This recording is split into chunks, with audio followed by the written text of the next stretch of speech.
The phone slipped from my hands when I heard my own daughter Emily say those words that broke my soul in half. Of course I'm not going to invite my mother. Imagine what an embarrassment she would be in front of Adrian's family. Her voice sounded so cold, so calculating, as if she were talking about discarding an old piece of furniture that was no longer useful to her. I stood there in the hallway of my own house with the receiver on the floor and my heart beating so fast I thought it was going to explode. 64 years of life, 8 years a widow, and 38 years being a mother to that creature, only to discover that she considered me an embarrassment. The conversation continued on the other side of the line. Emily was talking to someone, probably Sarah, my daughter-in-law. That wannabe influencer who lives posting photos of the house I bought for my son, Michael. You know how Mom is. George is going to think we are a family of, well, you understand. Adrian is already doing enough by accepting where we come from. Where we come from? Had she forgotten that, thanks to where we come from, she was able to study architecture at the most expensive university in the country? Had she forgotten that, thanks to my hard work waking up at 5 a.m. for decades to build my small real estate empire, she can now afford the luxury of being selective with her clients? My legs trembled and I had to lean against the wallpaper that Emily had chosen last year when she said, "Redecorate your house, Mom, so it looks more modern." Now it seemed like a mockery. Everything in this house screamed of the money I had earned with my own hands. The same money she spent as if it were water. Besides, Mom will not know how to behave. She will arrive in one of those horrible dresses she buys at the market. She will talk too loud. She will tell embarrassing stories from when we were kids. Emily let out a nervous little laugh that froze my blood. Adrian's family is very refined. His brother George is a diplomat. His mother was a beauty queen in the 80s. Can you imagine my mom trying to converse with those people? The receiver was still on the floor, but I could no longer move. Each word was like a dagger straight to the chest.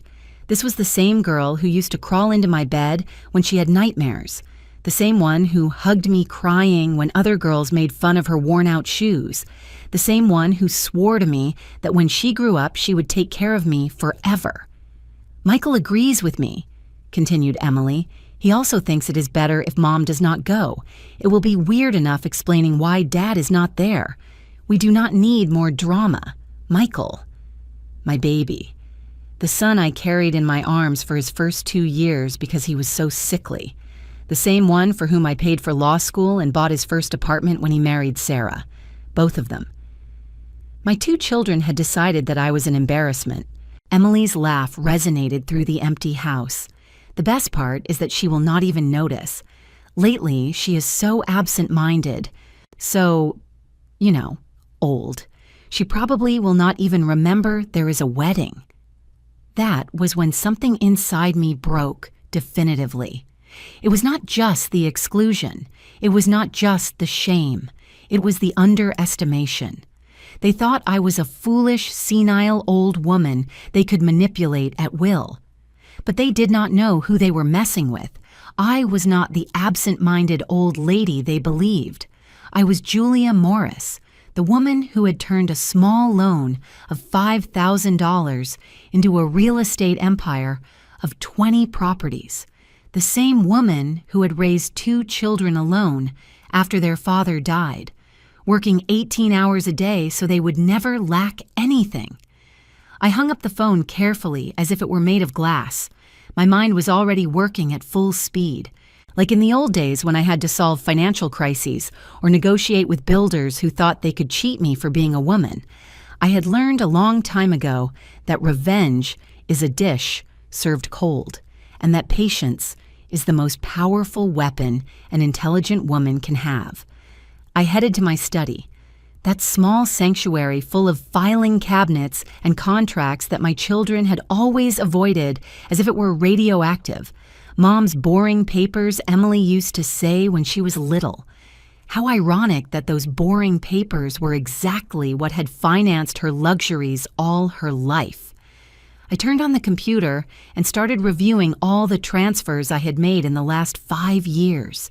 Emily, luxury condo downtown, $400,000, Michael, house in the hills, $600,000. Emily again, BMW car, $80,000. Michael, wedding expenses with Sarah, $50,000.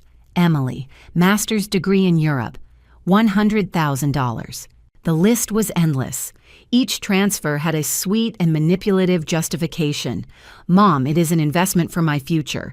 It is just that Sarah is pregnant and we need more space.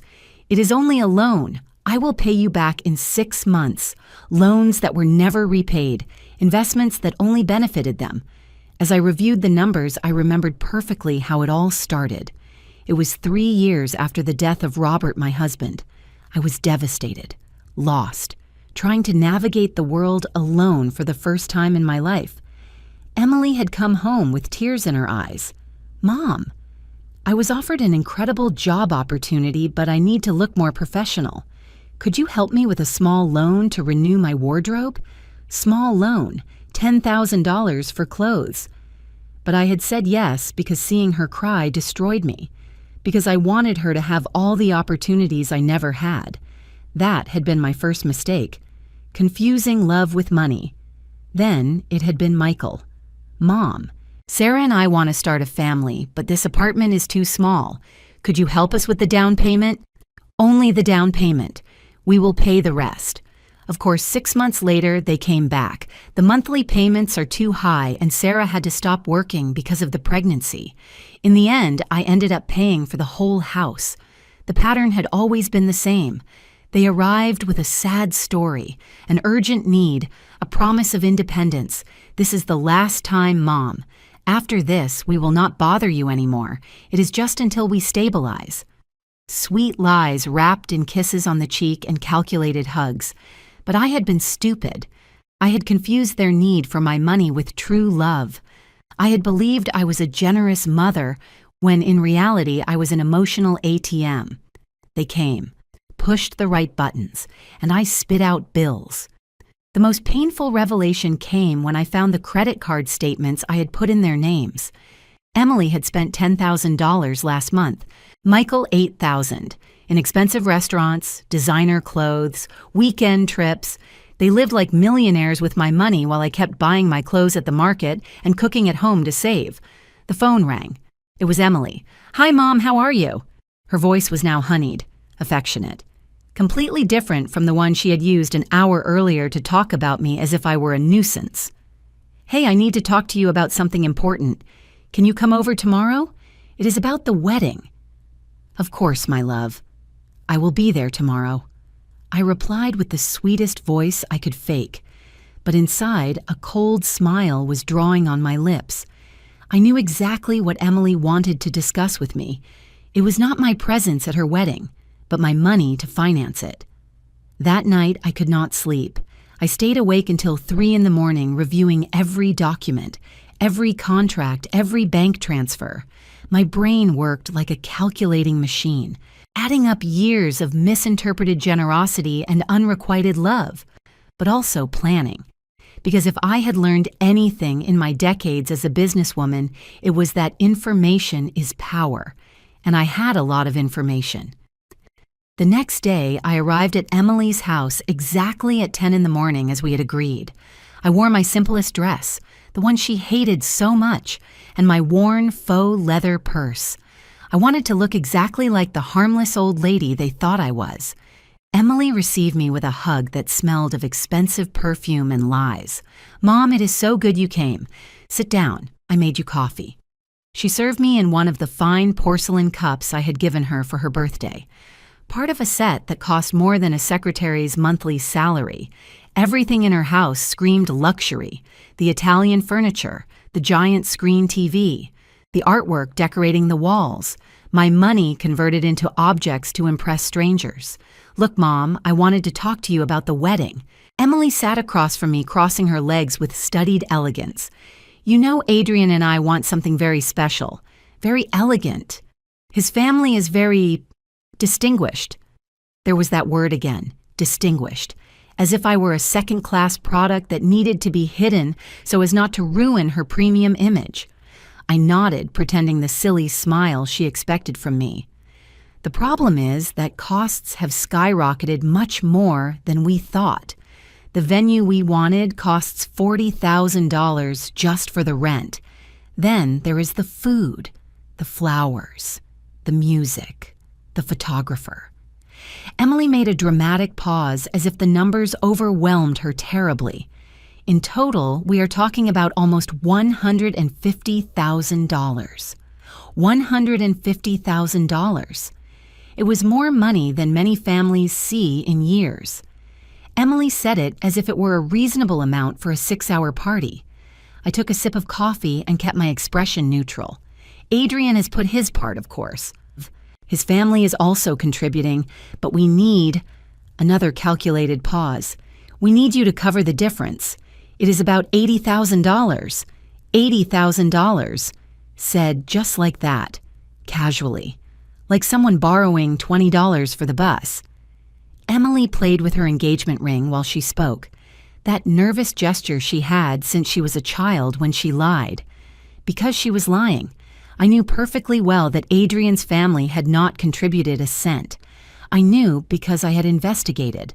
I know it is a lot of money, Mom, but think of it as an investment in my future. Adrian has very important contacts. This marriage can open many doors for my career.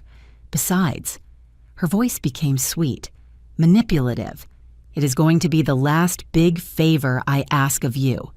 After this, we are going to be completely independent. The last time.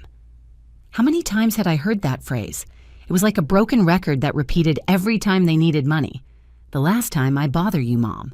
After this, we will not need anything. It is the last investment in our future.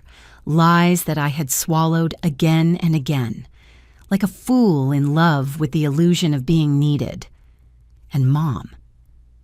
Emily leaned forward, taking my hands in hers, which were perfectly manicured. I know we have not officially invited you yet, but it is because we want to surprise you. The truth is, we are planning something very intimate, very family-oriented. Only the closest people. More lies. I had seen the guest list lying on her coffee table. 250 people, politicians, businessmen, influencers, all the important people Emily needed to build her image of a successful woman. But her own mother was not on that list. I just need you to confirm the money so I can reserve everything. The vendors are waiting. Emily squeezed my hands, pretending vulnerability. I trust you, Mom. You have always been there for me. I had always been there. To pay for her whims, to finance her dreams, to clean up her financial disasters. But when I needed emotional support, when I felt alone after Robert's death, when Sundays became eternal in this empty house, they were not there. Of course, my love. I replied with the same maternal smile I had perfected over the years. You know I will always support you in everything. Emily sighed with relief, as if she had been holding her breath. She had no idea that I already knew the whole truth.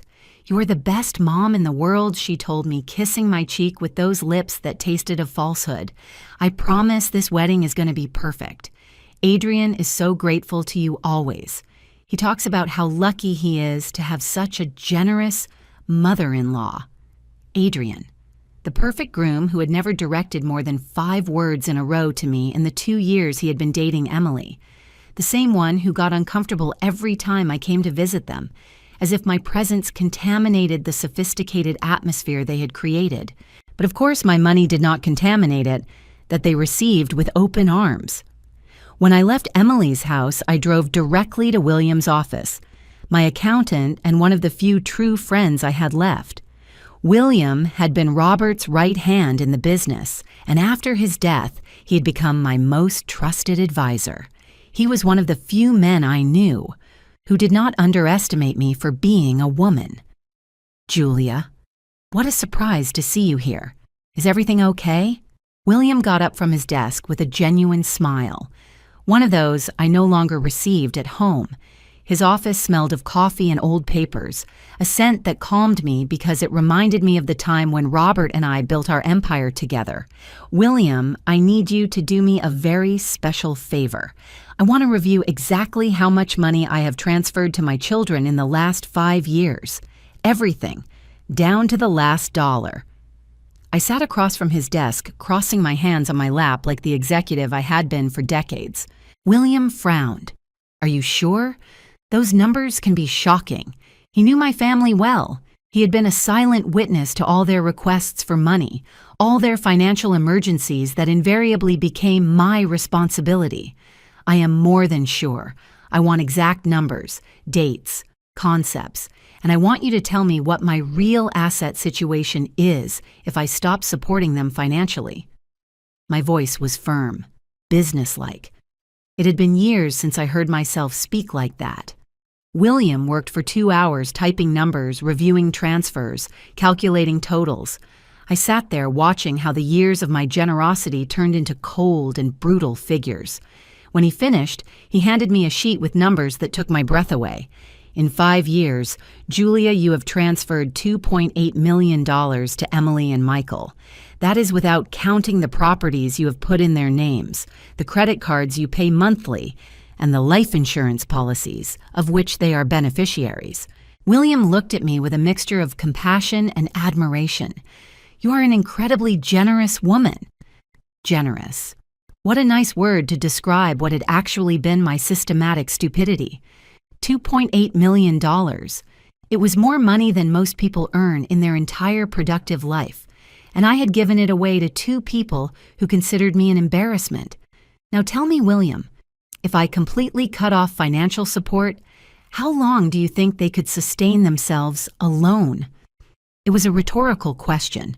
We both knew the answer. Emily spends more than she earns every month. Her job as an architect allows her to live modestly, but not for the lifestyle she leads. Michael is better off, but the mortgage on the house, Sarah's expenses, the luxuries. I would say maximum 3 months before they are in serious trouble. 3 months. All their arrogance, all their shame towards me, all their supposed independence. It would collapse in 3 months without my money. It was valuable information, but also devastating. I had created 2 financial monsters who did not know how to live without sucking my bank account dry. That night, alone in my house, I made a decision that would change everything.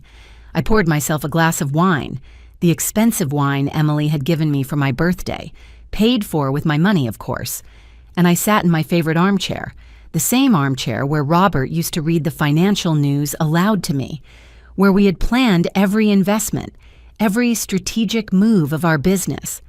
I took out my phone and dialed George's number, Adrian's brother. I had investigated enough to know that he was a diplomat, a serious and respectable person. If Emily was so ashamed of me, it was time for him to know exactly who was the woman financing his brother's wedding. "Good evening, George. This is Julia Morris, Emily's mother. Excuse me for calling so late, but I need to talk to you about something very important regarding your brother's wedding." George's voice sounded surprised, but polite. "Of course, Mrs. Morris. Tell me how I can help you." "George, I need to clarify some things about the wedding expenses. My daughter told me that your family is contributing financially, but I think there is a misunderstanding. I want to make sure we are all on the same page." My voice sounded sweet, innocent, like that of a confused old lady who just wanted to avoid trouble. There was a long pause on the other side of the line. "Mrs. Morris, I am afraid I do not understand. We have not agreed to any financial contribution. Adrian told us that you and Emily had everything covered." His voice betrayed genuine confusion. Perfect. Emily had lied about that too. Oh, how strange. "Well, do not worry, George. I will take care of all the expenses, as always." I let that last phrase hang in the air like an accidental confession. "As always?" George now sounded intrigued. "Excuse my curiosity, Mrs. Morris, but have you been financing Emily for a long time? There was my opportunity. Well, a mother does what she has to do for her children, right? Emily has had some financial challenges. Her apartment, her car, her studies in Europe. We have handled all that as a family. I made a calculated pause. But do not worry. I have enough properties to cover any expense. Properties. That word always caught people's attention. George was a diplomat. He knew the value of real estate. How generous you are, Mrs. Morris. Adrian never mentioned that Emily had financial needs. Oh, Emily is very proud. She does not like people to know she depends on her mother. But between us, George, she could not maintain her lifestyle without my help. Every word was a time bomb that Emily would not see coming. After hanging up, I dialed Michael's number. It was time to test the loyalty of my younger son, the one who had always been weaker, more manipulable than Emily. If there was any chance that one of my children was salvageable, it was him. Hi, Mom. Is everything okay? It is very late. Michael's voice sounded sleepy, but also nervous. Emily had probably already told him about our conversation regarding the money. Michael, my love, I need to talk to you about something very serious. It is about your sister's wedding. I settled into the armchair, preparing for the performance of my life. Emily asked me for money for the wedding. A lot of money. But there is something that has me worried. What is it, Mom? Now Michael sounded completely awake. Well, lately, I have been thinking a lot about my future, about what will happen to me when I'm older. You have your own lives, your own families. I let my voice break slightly as if it were a painful confession. Mom, what are you talking about? You are perfectly fine. But I could hear the discomfort in his voice. Michael knew exactly where this conversation was going. Yes, now I am fine. But what will happen in 5 years? In 10? I do not want to be a burden to you. I made a dramatic pause.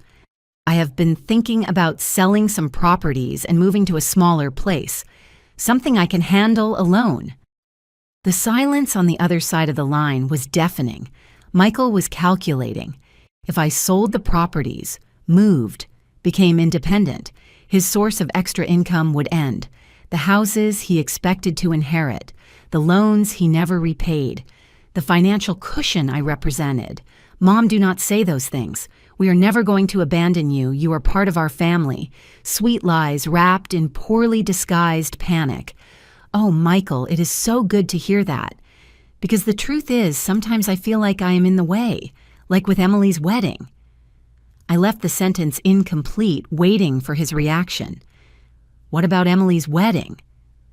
Michael tried to sound casual, but I knew that voice. It was the same one he used when he was a boy and had broken something. Well, Emily told me they are going to do something very intimate, very small, only the most important people. And I understand, you know. At my age, I no longer fit into those elegant celebrations. My voice was pure maternal manipulation, mixing resignation with a pinch of martyrdom. Michael swallowed audibly. Mom, I did not know Emily had told you that. There must be a misunderstanding. There is no misunderstanding, my love. Emily was very clear. She says Adrian's family is very distinguished, very refined, and I am just an old woman who does not know how to behave in society. Every word was a dagger, straight to his conscience. Mom, that is not true. You are... Michael stopped. He could not complete the sentence without lying blatantly, and we both knew it. It is okay, Michael. I understand perfectly. You have grown up. You have climbed socially. It is natural to be ashamed of your mother who comes from the market. I made a long pause. I just hope that when I move and sell everything, you understand, it was because I wanted to give you space to shine without my shadow. The line remained silent for almost a minute. Michael was processing the implications of my words. If I moved, if I sold the properties, if I became independent, they would have to learn to live with their own resources. Mom, do not make hasty decisions. Let me talk to Emily. There must be a very big misunderstanding. Michael's voice trembled slightly.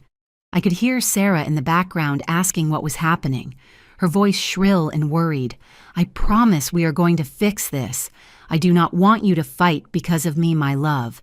If Emily thinks it is better for me not to go, I respect her decision. After all, it is her special day." My voice was pure maternal resignation, but inside I was smiling. Michael was panicking, and that meant my plan was working. "Mom, We never wanted to hurt you. Let me talk to Emily tomorrow morning. Do not do anything until we talk, okay?" Now Michael sounded desperate. "Okay, my love, but I already made an important decision today. I told Emily that I am going to give her the money for her wedding. $80,000 will be my farewell gift before simplifying my life." The lie slipped from my lips like poisonous honey. The silence that followed was deafening.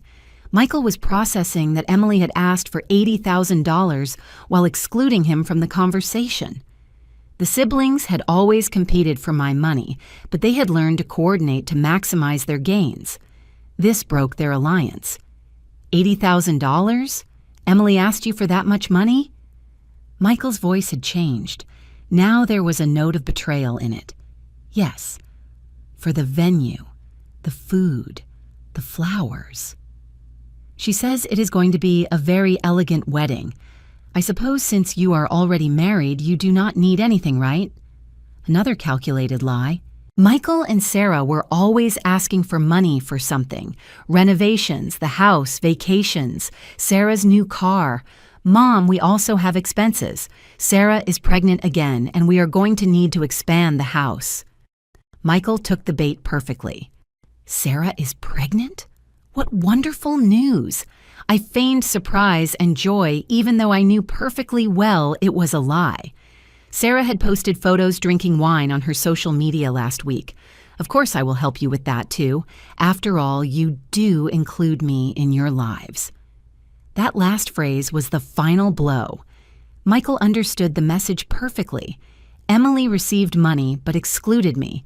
He included me but received nothing. It was an equation that did not suit him at all.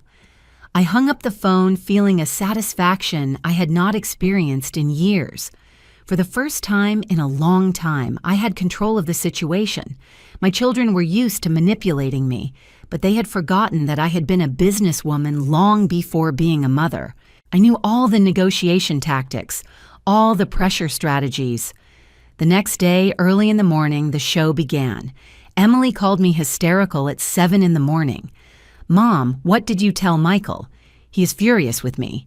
He says I'm selfish, that I am excluding him from everything." "Good morning, my love. I do not understand why Michael is upset. I only told him about your wedding, about how nice it is going to be." My voice was that of an innocent old lady who does not understand why everyone is shouting.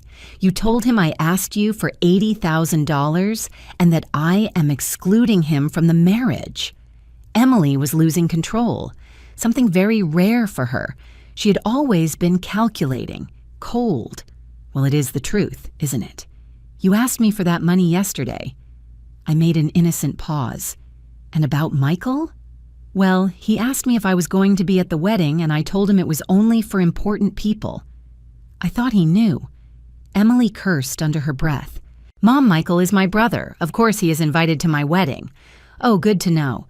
So when you said important people, you referred only to me." "I understand." My voice distilled wounded innocence. "No, I mean Mom. Of course you are important. It is just that—" Emily got stuck, unable to explain why her mother was not important enough for her own wedding. "Relax, my love." I got the message. That is why I decided to simplify my life. Yesterday, I spoke with a real estate agent about selling some properties. If you no longer need me as a mother, at least I will not be a financial burden. I let those words penetrate her brain like acid. "You're going to sell properties? Which properties?" Emily's voice had lost all pretense. Now it was pure financial panic. Well, first the lake house, then the downtown condos. George gave me very good advice yesterday about how to liquidate assets smartly. I mentioned George casually, as if it had been a routine conversation. "You talked to George? Adrian's brother?" Now Emily sounded on the verge of a heart attack. "Yes." What a young man. So polite.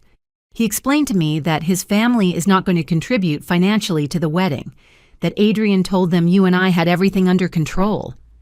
Dramatic pause. He asked me about my properties. He looked very impressed. Emily hung up without saying goodbye. I knew she was running to call Adrian, probably to ask him what exactly he had said to his family about the economic situation of the Morris family. During the next 3 days, my phone did not stop ringing. It was like watching dominoes fall one by one. First, Michael called trying to convince me to go to lunch with him and Sarah to clarify things. Then Emily, with a strangely sweet voice, inviting me for coffee to plan the wedding details together. Then Michael, again offering to take me to the doctor because lately I sounded very stressed. But the most revealing call came on Thursday night. It was Jenny, my 16-year-old granddaughter, Michael and Sarah's daughter. Her voice sounded different, more mature than usual. "Grandma, can I come see you tomorrow after school? I need to talk to you." Jenny had always been special, the only one in the family who seemed to inherit my instinct for business and my ability to see through lies. "Of course, my love. Come whenever you want." Jenny was my weakness, the only person in this family who loved me without economic conditions. The next day, Jenny arrived at my house in her school uniform and a serious expression that reminded me of myself at her age. She sat in the kitchen, rejected the juice I offered her, and went straight to the point.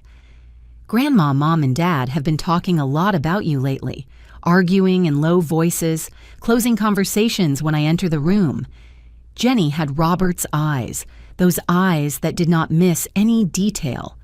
Mom is obsessed with checking her bank accounts, and Dad looks super stressed. "And what do you think of all that, my love?" I asked her, genuinely curious about the perspective of the only honest person in this family. "I think they are scared that you will stop supporting them." Jenny looked directly into my eyes, and I think it was about time. Her words impacted me more than all the desperate calls from her parents. Here was a 16-year-old teenager who understood perfectly the toxic dynamic I had been feeding for years. "Grandma, I have been observing this family all my life. I have seen how Dad and Aunt Emily ask you for money constantly, how Mom plans expensive purchases right before visiting you, how everyone acts differently when they need something." Jenny spoke with a maturity that broke my heart. "And I have also seen how you give them everything without asking for anything in return. It is what a mother does, Jenny, a grandmother." I tried to justify decades of behavior that I already knew was wrong. "No, Grandma. A mother teaches her children to be independent. A grandmother loves them but does not turn them into parasites." Jenny took my hands in hers. "Mom told me yesterday that if you sell the properties, we will have to move to a smaller place. As if it were a tragedy that we had to live on the money Dad earns." Jenny's brutal honesty left me speechless. I had raised 2 children who did not know the value of money because they never had to earn it. And now they were raising their own children with the same mentality of entitlement and dependence. "Jenny, did you know that Emily did not invite me to her wedding?" I asked her, needing to know how far the family conspiracy went. Jenny nodded sadly. "Mom told me as if it were something normal. She said Aunt Emily wanted an elegant wedding and that you were not going to fit in. I asked her how she could exclude her own mother, and she told me I did not understand because I was too young." Jenny squeezed my hands. "But I do understand, Grandma. I understand that they are ashamed of you because you are real, because you worked hard, because you do not pretend to be something you are not." In that moment, seeing my granddaughter defend my dignity when my own children trampled on it, I made the final decision. Jenny was the only one who deserved my inheritance, the only one who had inherited my real values. "Jenny, I need you to help me with something very important, but it is going to require you to keep some secrets, even from your parents." My voice had become conspiratorial, businesslike. "What do you need, Grandma?" Jenny leaned forward, her eyes shining with curiosity. I need you to help me organize a family meeting. I want everyone to be present on Saturday night. Tell them I have something very important to announce about my future. I smiled with a coldness I had not felt in years, and I need you to bring your phone to record everything that is going to happen. Jenny looked at me with a mixture of admiration and concern. Grandma, what are you planning? Justice, my love. After 64 years of life, I am finally going to serve a plate of very cold justice. I took my granddaughter's hands in mine, and you are going to be a witness to how a woman recovers her dignity. That night, after Jenny left, I sat in my study and finished preparing all the documents. Bank transfers, account statements, screenshots of conversations, recordings of calls, everything meticulously organized in folders bearing the name of each of my children. Saturday would be the day the Morris family finally understood who had been controlling the money all this time. Saturday night, everyone arrived at my house exactly at 8 as I had asked. Emily arrived first, elegant and nervous, carrying a bouquet of expensive flowers that she had probably bought with my money. Michael and Sarah arrived 5 minutes later with Jenny walking behind them, her phone discreetly ready in her pocket. Mom, it is so good you gathered us. We've not had a family dinner in a long time, said Emily, kissing my cheek with those lips that tasted of rehearsed lies. Yes, I needed to talk to all of you about some important decisions I've made, I replied, indicating them to sit in the living room. I had prepared coffee and cookies, like in the old days when we were really a family. Sarah settled on the sofa, checking her phone constantly. Michael did not stop touching his watch, nervous. Emily smiled too much, that forced smile she used when she wanted something. Only Jenny seemed calm, sitting in the corner armchair, watching everything with those intelligent eyes that miss no detail. Well, as you know lately, I have been reflecting a lot on my future, about what will happen to me when I am older. I began serving coffee in the cups Emily had chosen for me last year, and I've also been thinking about you, about your lives, about everything you have achieved. Emily leaned forward. Mom, you are perfectly fine. You do not need to worry about those things yet. Of course I do, Emily. At my age, one has to be realistic. I took a sip of coffee, savoring the moment. That is why I have made some very important decisions about my estate. The silence in the room became thick. Michael stopped touching his watch. Sarah looked up from her phone. Emily kept her smile, but I saw how the muscles in her neck tensed. First, I want to tell you about a very interesting conversation I had with George, Adrian's brother. I directed my gaze toward Emily, who went pale instantly. It turns out he had no idea that you expected financial contribution from his family for the wedding. Mom, that was a misunderstanding. Emily started to speak, but I raised my hand to silence her. Let me finish, my love. George was very interested when I told him about all the properties I own, about how I have been financing my family for years. I smiled sweetly. He found it very generous on my part to support adult children who have professional careers. Michael cleared his throat. Mom, we are not supported. We have jobs, own earnings. Really, Michael. I took out the first folder of documents I had prepared. According to my records in the last 5 years, I have transferred $1,200,000 to you. Your salary as a lawyer is $5,000 a month. Without my help, you could not even pay the mortgage on your house. Michael went mute. Sarah looked at him with an expression that mixed panic with reproach. It was obvious she did not know the exact figures of his economic dependence. And you, Emily? I took out the second folder. In the same period, you have received $1.6 million. Your job as an architect allows you to live modestly, but not for the luxury condo downtown, nor for the BMW, nor for the trips to Europe. Emily tried to maintain her composure. Mom, those were loans, investments in our future. Loans? I laughed, but it was not a happy laugh. Emily, show me a single document where repayment terms are established, a single paper where you acknowledge that you owe me money. total silence. Because those documents did not exist.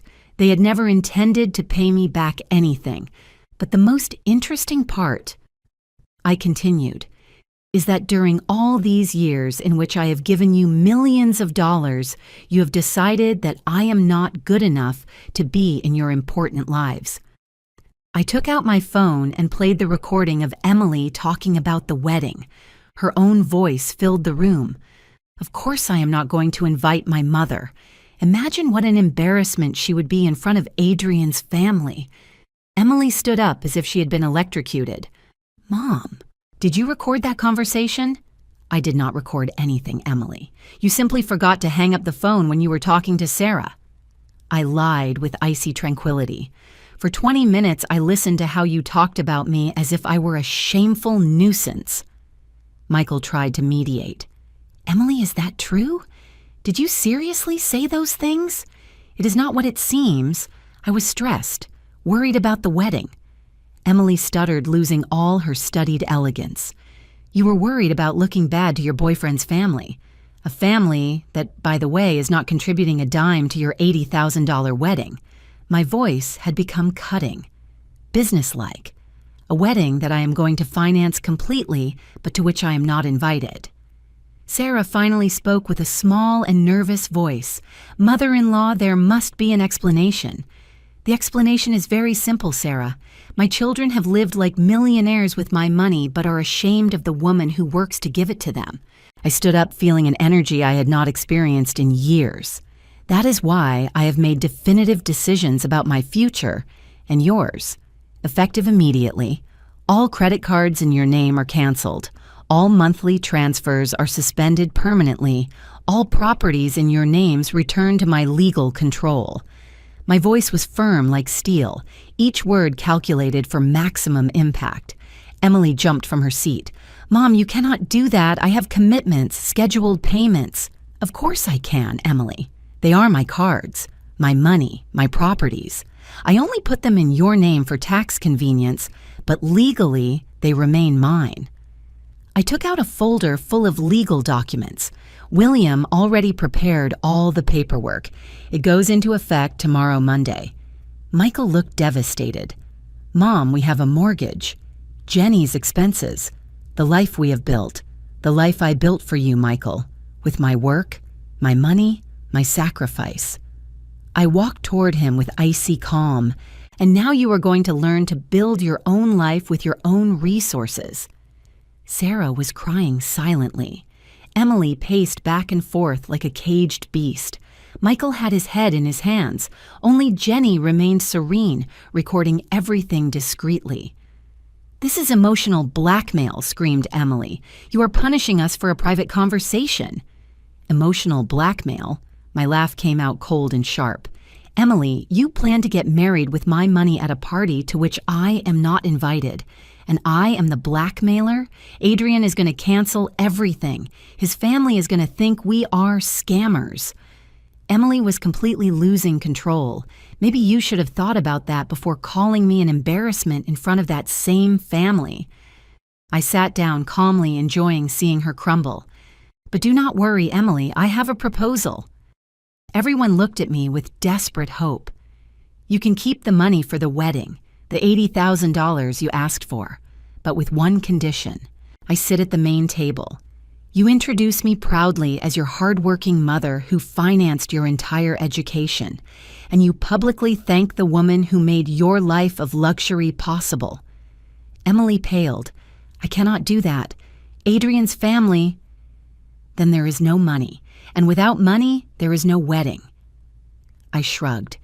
You decide what is more important. Your fake image or your marriage. Michael tried a last plea. Mom, think about it carefully. We are your family, your only children. My only children who are ashamed of me, who lie to me, who use me as an ATM. I stood up and walked toward Jenny. But I am not completely cruel. Jenny is not to blame for having parasitic parents. I put my hand on my granddaughter's shoulder. Jenny, you remain my universal beneficiary. When I die, everything will be yours. But when you turn 18, you will also have access to an educational fund I have created specifically for you." Jenny hugged me tightly. "Thank you, Grandma, but I just want you to be happy." "I am going to be happy, my love, for the first time in years." I looked at my children, who watched me with a mixture of shock and despair. "I am moving next week. I bought a beautiful apartment upstate, near the lake. Jenny can visit me whenever she wants." "You are moving?" Michael looked lost. "And this house, I am selling it. I already have a buyer." I smiled with genuine satisfaction. A young couple who is going to turn it into a home full of true love. Emily collapsed on the sofa. "Mom, you cannot destroy our family like this." "I did not destroy anything, Emily. You destroyed this family when you decided that my money was more valuable than my presence." I headed for the door. "The meeting is over. You have until Wednesday to collect your things from my house." 3 months later, I was sitting on the terrace of my new apartment drinking coffee while watching the sunrise over the lake. Jenny came to visit me every weekend, telling me about her college plans, her dreams of studying business administration. She was the only one who had inherited my entrepreneurial spirit. Emily canceled the wedding. Adrian left her when he found out the whole truth about her economic situation. Michael and Sarah had to sell the house and move to a small apartment. Both got part-time jobs to survive. They never asked for my forgiveness. They never acknowledged their mistake, but they also never asked me for money again. I found peace in the silence. In the mornings by the lake, in the afternoons reading books I did not have time to enjoy for years, in the nights planning Jenny's business future. I had learned the most important lesson of my life, that true love is not bought with money and that dignity has no price. My children chose money over love. I chose my peace over their parasitism, and I never, ever looked back. 2 years after that night that changed everything, I received an unexpected call. It was a Tuesday afternoon. I was watering my plants on the terrace when the phone rang. The name that appeared on the screen surprised me. Michael. "Hi, Mom." His voice sounded different, more mature, tired. "I know I have no right to call you after so much time, but I needed to talk to you." I sat in my favorite chair, the one I had bought with my own savings without asking anyone's opinion. "Tell me, Michael, Mom, Sarah and we are getting divorced." His voice broke slightly. "It turns out that when your money ran out, she realized she did not love the man I really am, but the lifestyle you gave us." I felt neither satisfaction nor sadness, just a kind of cosmic inevitability. "I am sorry, Michael." "You are not sorry, Mom, and you are right not to feel it." Michael made a long pause. "These 2 years have been the hardest of my life, but also the most honest. For the first time in decades, I had to face who I really am without your money as a shield." I heard the background noise of a coffee shop. Michael was in some public place, probably gathering courage for this call for hours.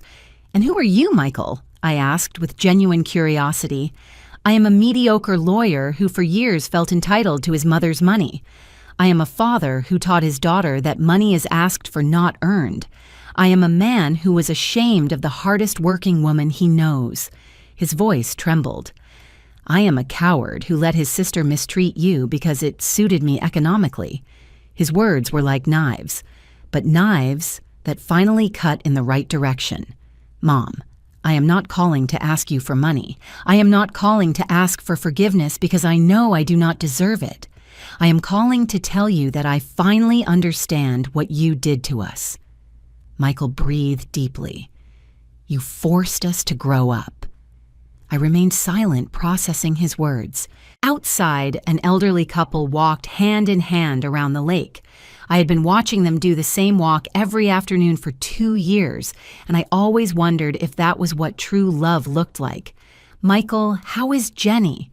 It was the question that really mattered to me. "Jenny is incredible. She got a perfect GPA this semester. She got a part-time job at an accounting firm. She says she wants to learn the value of money before inheriting yours." Michael laughed, but it was not a bitter laugh. She is identical to you, Mom.